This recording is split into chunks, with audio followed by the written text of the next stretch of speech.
Grandmaster बुद्धिबळाच्या पटावरील 64 घरांची राणी दिव्या देशमुखनं विजयानंतर जय महाराष्ट्रावरती प्रतिक्रिया दिली आहे. पाहूयात.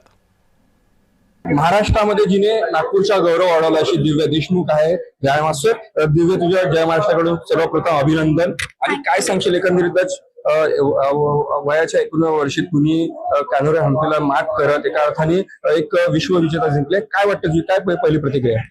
मला खूप छान वाटत आहे आणि स्पेशली ही ट्रॉफी इंडियामध्ये फर्स्ट टाइम आली आहे आणि नागपूरमध्ये आली आहे. मला हे जाणून खूप छान वाटतं. आजच्या नवीन पिढीतल्या बुद्धिबळ खेळणाऱ्या स्पर्धक त्यांना काय संदेश देशील?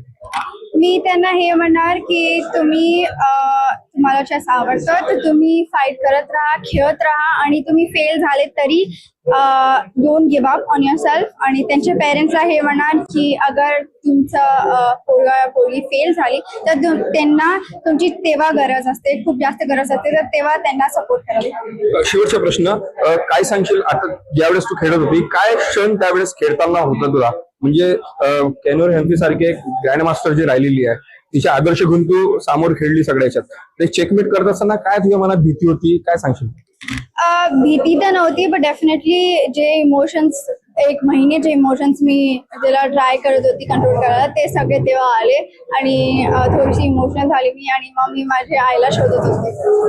आपण बघू शकता आपल्यासोबत दिव्या देशमुख होती जिने महिला शेषामध्ये विश्वविजेता जिंकलं आणि नागपूरचे नाव एका अर्थात महाराष्ट्रात गौरव केलं, देशात गौरव केला. तेजस्वी जय महाराष्ट्र न्यूज, नागपूर.